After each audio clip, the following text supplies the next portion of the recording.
जिसकी सीधी तस्वीरें आप देख रहे हैं। और फिलहाल 17 नेताओं ने मंत्री पद की शपथ ली, जिसे लेकर न्यूज 18 बिहार झारखंड ने सबसे पहले अपने दर्शकों को बताया। बीजेपी के 9 नेताओं ने शपथ ले ली है, साथ ही जेडीयू के 8 नेताओं ने शपथ ली। सीधी तस्वीरें राजभवन के मंडपम से हम आप तक पहुंचा रहे थे। शाहनवाज हुसैन, उन्होंने उर्दू में शपथ ली। सबसे पहले नंबर पर शपथ लेने वाले वो रहे संजय झा ने मैथिली में शपथ ग्रहण की। पद एवं गोपनीयता की शपथ मैथिली भाषा में उन्होंने ली है। 17 नेताओं ने मंत्री पद की शपथ ले लिया। अब इन सभी 17 मंत्रियों के बीच विभागों का बंटवारा होगा। बिहार के विकास को रफ्तार देने की कोशिश होगी और मंत्रिमंडल का विस्तार 84 दिनों से जो अब तक लटका हुआ था, कहीं ना कहीं इंतजार लंबा खिंच रहा था, वो अब इंतजार खत्म होता हुआ। तस्वीरें आपके सामने शाहनवाज हुसैन की, जिन्होंने सबसे पहले मंत्री पद की शपथ ली। इसके बाद श्रवण कुमार का नंबर आता है, वो पहुंचे मंच पर शपथ ग्रहण करने के लिए और एक एक करके तमाम तस्वीरें। इसके बाद लेसी सिंह पहुंचती हैं और सभी ने पद एवं गोपनीयता की शपथ ली और अपने क्षेत्र के साथ बिहार और पार्टी को मजबूत करने की कोशिश एक बार फिर से सामने आती हुई। बीजेपी विधायक नीरज कुमार बबलू की तरफ से शपथ लिया गया और सुभाष सिंह ने मंत्री पद की शपथ ली। बीजेपी विधायक हैं, उन्होंने भी मंत्री पद की शपथ ली। नितिन नवीन ने भी मंत्री पद की शपथ ली। बीजेपी विधायक नितिन नवीन लगातार जीत हासिल करते हुए चकाई। विधायक सुमित कुमार सिंह मंच की तरफ आगे बढ़े, उन्होंने भी शपथ ग्रहण की, पद एवं गोपनीयता की। संजय झा ने मैथिली में शपथ ली।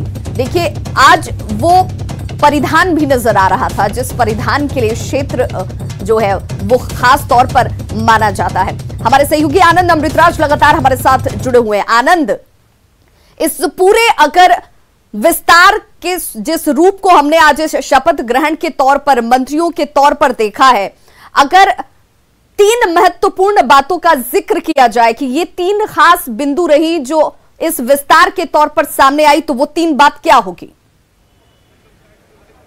देखिए विभा, आपने बहुत इंटरेस्टिंग सवाल किया है। अगर आप इस पूरे मंत्रिमंडल विस्तार को देखें तो सबसे पहली बात, जो सबसे प्रमुख बात है कि इसमें युवा चेहरों पर दाव लगाया गया है, नए चेहरों पर दाव लगाया गया है। देखिए, कई बार क्या होता है कि कई बार मंत्री जब बनते हैं, 2 से 3 बार मंत्री बनते हैं, तो जनता में फिर वो निराशा के भाव रहता है। कई बार इसे अमूमन देखा गया है। तो बीजेपी ने बड़ा दाव खेला है। अगर 2-3 मंत्री को छोड़ दे बीजेपी के मंत्रियों को, तो बाकी अधिकांश नए चेहरों पर बीजेपी ने दाव लगाया, यानी कि बीजेपी फ्रेश चेहरा के बहाने अपने जनाधार को बढ़ाने की कोशिश कर रही है। दूसरी महत्वपूर्ण बात, कोसी, सीमांचल और मिथिलांचल इलाका, जहां पे आपको याद होगा कि विधानसभा चुनाव सबसे अंतिम फेज में चुना हुआ था और यहां से बीजेपी एनडीए को सबसे ज्यादा सफलता मिली थी। तो बीजेपी एनडीए की पूरी कोशिश रही कि इस पूरे इलाके को उस इलाके को साधने की कोशिश कीजिएगा। जो हमारे पास जानकारी है, लगभग 9 से 10 ऐसे मंत्री हैं जो उस इलाके से बनाए गए, 9 के आसपास मंत्री बनाए गए हैं। तो मिथिलांचल, कोसी और सीमांचल को पूरी तरीके से साधा गया। आनंद, आप हमारे साथ बने रहिए। हमारे साथ इस वक्त वरिष्ठ पत्रकार जुड़ चुके हैं और हम उनसे ही, संजय कुमार जी हमारे साथ जुड़ चुके हैं, वरिष्ठ पत्रकार हैं। सर, आपका बहुत बहुत स्वागत। और आपसे ही जानना चाहूंगे, इस पूरे मंत्रिमंडल विस्तार को लेकर खास बात आपको क्या नजर आई? देखिए, इसमें क्षेत्रीय और जातीय समीकरण को साधने की कोशिश से भी आग्रह करेंगे और सब लोगों के विभाग का भी निर्णय किया जा चुका, हमने कर दिया है और अभी आपको उसका भी नोटिफिकेशन मिल जाएगा जिनको जो मंडपम से बाहर निकले, मीडिया का हुजूम उनके सामने, सवाल पूछा गया कि मंत्री का चयन हो गया, मंत्रियों के बीच विभागों का क्या? तो उन्होंने कहा कि सब कुछ तय कर लिया गया है, किसे कौन से विभाग की जिम्मेदारी दी जानी है, किसे अपनी महत्वपूर्ण भूमिका कहां अदा करनी है, ये सब कुछ तय। हमारे साथ लगातार वरिष्ठ पत्रकार जुड़े हुए हैं। संजय जी, जिसका जिक्र आप कर रहे थे कि खास तौर पर इस पूरे विस्तार को हम कैसे देखें? नहीं, विस्तार में वही मैं बता रहा हूं कि क्षेत्रीय और जातीय समीकरण को संतुलित करने की इन लोगों ने कोशिश की, ताकि जो हमारा वोट बैंक है वो वोट बैंक में हम और मजबूती कैसे ला सके। और ठीक बात है कि जो सीमांचल का इलाका था, कोसी का इलाका है, उन इलाके से जिस तरह से नए चेहरे को जगह दी गई, अगर शाहनवाज हुसैन को भारतीय जनता पार्टी एक मुस्लिम चेहरा के तौर पर उतारती है, तो उधर जमा खान को जेडीयू लाती है। तो दोनों, जेडीयू और बीजेपी दोनों इस मामले में कि हम कैसे अपने समीकरण को साध करके मजबूत एक ये करे, प्रदान करे रिप्रेजेंटेशन, ताकि लोगों को हमारी पार्टी में एक भरोसा हो कि हम हर जाति का और हर क्षेत्र का और हर ये का हम प्रतिनिधित्व मंत्रिमंडल में देने की कोशिश किए हैं। ये मैसेज देने की कोशिश इन्होंने इस बार के मंत्रिमंडल विस्तार डॉक्टर संजय तो क्या हम माने कि ये जो 84 दिन का इंतजार करना पड़ा, वो इंतजार इसीलिए करना पड़ा क्योंकि यहां पर बीजेपी और जेडीयू को दोनों को अपने अपने क्षेत्र में ऐसे कैंडिडेट को मंत्री बनाना था जो कि कद्दावर भी हो, जिनकी साख भी अच्छी हो और पार्टी का विस्तार वहां पर मजबूत हो सके। बिल्कुल बिल्कुल मैं आपसे सहमत हूं। जो देर हो रही थी इसी वजह से देर हो रही थी। यही तो बात भाजपा कह रही थी कि हम क्षेत्रीय समीकरण को साधेंगे, हम जातीय समीकरण को साधेंगे।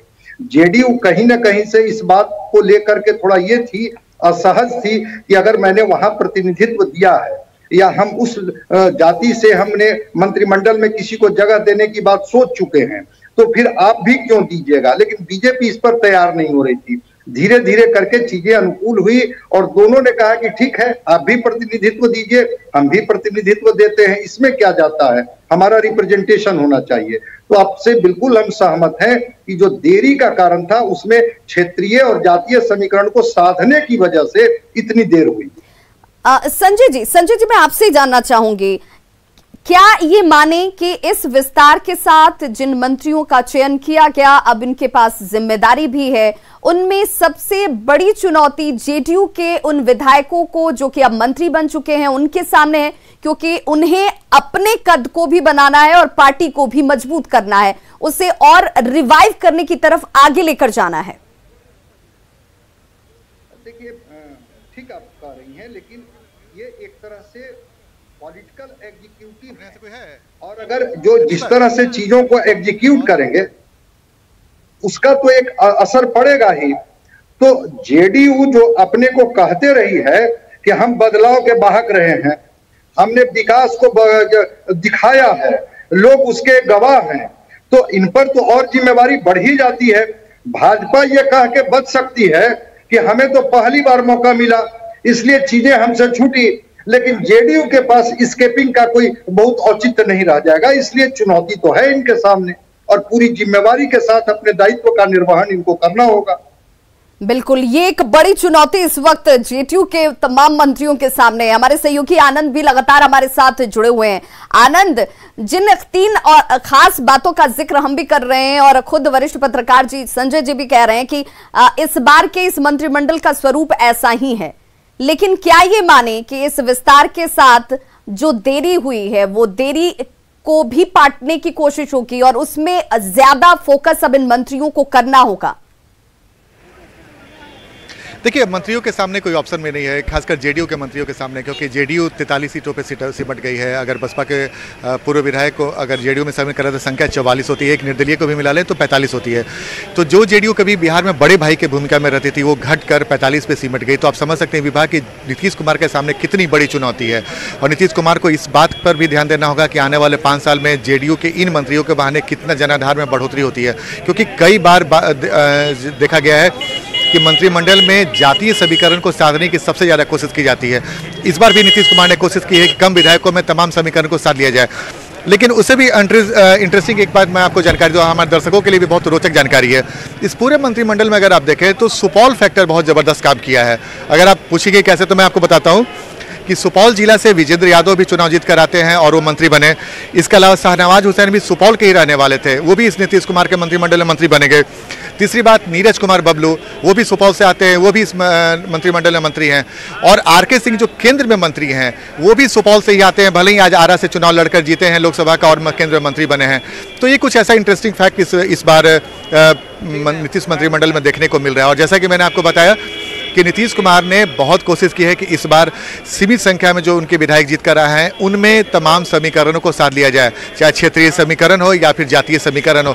और खासकर युवा चेहरे पर इसलिए युवा और जो अनुभवी दोनों नेताओं का सम्मिश्रण किया गया है ताकि अनुभव के भी फायदा मिल सके और युवा चेहरे जिनके ऊपर बड़ा दबाव रहेगा वो लगातार उनको बिहार में कई इलाकों में जाना होगा, खासकर पार्टी के लिए भी काम करना होगा, सरकार के लिए भी काम करना होगा। जब इन लिस्ट पर नजर दौड़ रही थी और जिन नामों का जिक्र भी हम लगातार कर रहे थे जिन पर आज मोहर लग गई, उनमें एक सवाल बहुत प्रमुखता से उठ रहा था कि बीजेपी की जीत के पीछे जो संख्या उसे जीत के तौर पर हासिल हुई उसके पीछे की एक बहुत बड़ी वजह महिलाएं रही।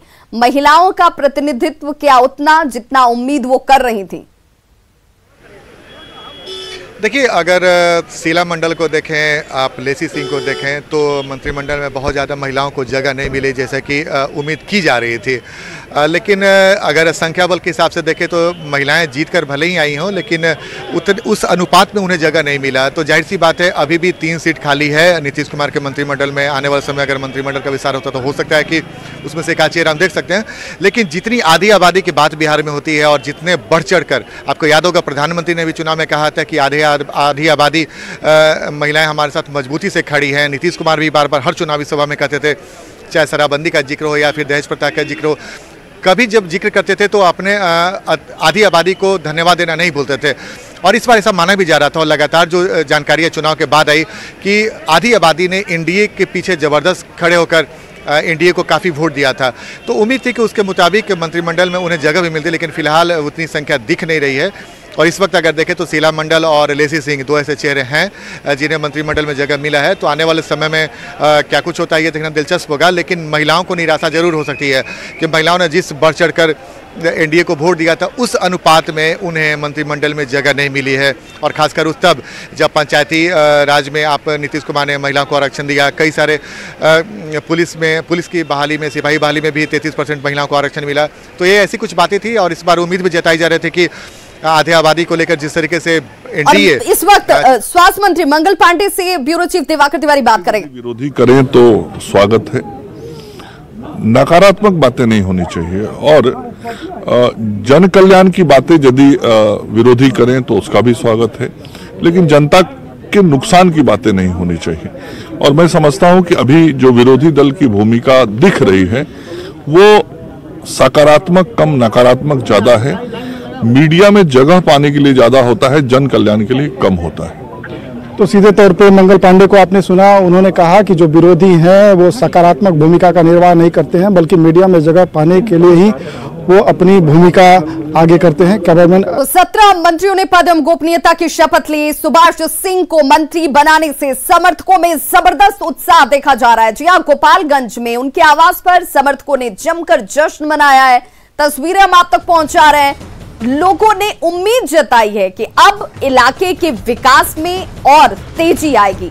सुभाष सिंह के जैसे ही मंत्री पद की उन्होंने शपथ ली, इसके बाद इलाके में उनके कार्यकर्ताओं के बीच जबरदस्त उत्साह देखा गया। सुभाष सिंह के आवास के बाहर जश्न मनाया गया, आतिशबाजी की गई और विकास इस इलाके का तेजी से होगा, ये उम्मीद जाहिर करते हुए यहां के लोग। भाजपा विधायक सुभाष सिंह को भी नीतीश कैबिनेट में जगह मिली है, वे मंत्री बने हैं। और अभी हम गोपालगंज के हाजियापुर रोड स्थित उनके आवास पर हैं। देखिए ये आवास उनका जो है, ये कमरा है और हम यहाँ चलेंगे और देखेंगे मंत्री जी जो है उनके घर के लोग क्या कर रहे हैं। देखिए यहाँ पर सन्नाटा है, यहाँ पर सारे घर के जो सदस्य हैं सभी लोग शायद टीवी से चिपके हुए हैं, लेकिन वो जहाँ बैठते हैं सुभाष सिंह, हम वहाँ चलेंगे क्योंकि वहाँ पर अक्सर उनकी बैठकें लगती है और लोगों से बातचीत करते हैं, कार्यकर्ताओं से मिलते जुलते भी हैं। तो हम आपको ले चलते हैं। और गोपालगंज में आज पहली बार नीतीश कैबिनेट में 3 मंत्री शामिल हुए हैं गोपालगंज के, जिसमें भाजपा के सुभाष सिंह हैं, भाजपा से ही जनक राम हैं और उसके अलावा जदयू कोटे से सुनील कुमार हैं जो पूर्व डीजी हैं। देखिए यहाँ पर जहाँ बैठते हैं सुभाष सिंह, वहाँ पर लोग मौजूद हैं। यहाँ पर उनके जो घर के जो सदस्य हैं, जो उनके समर्थक हैं, उनसे भी हम बात करेंगे, जानने की कोशिश करेंगे। बताइए क्या नाम है आपका? मेरा नाम मनीष सिंह है। तो मनीष जी, आज सुभाष सिंह मंत्री बने हैं नीतीश कैबिनेट में। जी जी। तो क्या कहना है आपको, कितनी खुशी है आपको? मेरे कहने का मतलब ये है, हम लोग ने जो प्रयास किया वो सफल रहा है। गोपालगंज के विकास के लिए सुभाष सिंह बहुत जरूरी है और मंत्रालय के लिए बहुत जरूरी है ताकि विकास हो पाए। गोपालगंज का स्वच्छ विकास जो उन्होंने 15 साल से किया था, ये 16वां साल है और 16 साल में भी मंत्री मिलने के कारण गोपालगंज के विकास काफ़ी तेजी से बढ़ेगी, तेजी से विकास होगा। और बात करते हैं लोगों से। आप बताइए आपका क्या नाम है? डब्लू सिंह।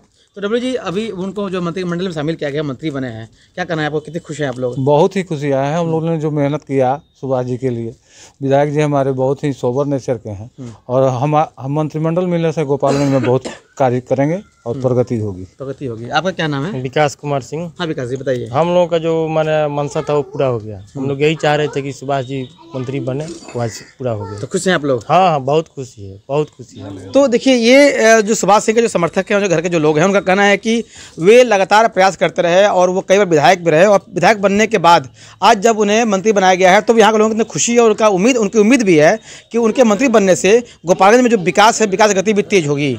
मुकेश कुमार, न्यूज़ 18 गोपालगंज। तो 84 दिनों का लंबा इंतजार आज मंत्रिमंडल विस्तार की इस तस्वीर के साथ खत्म हो चुका है और अब इन मंत्रियों के ऊपर जिम्मेदारी विकास की। लगातार इस कवरेज पर हमारे साथ जुड़े रहने के लिए बहुत बहुत शुक्रिया। खबरों का सिलसिला लगातार जारी है, आप देखते रहिए न्यूज़ 18 बिहार झारखंड।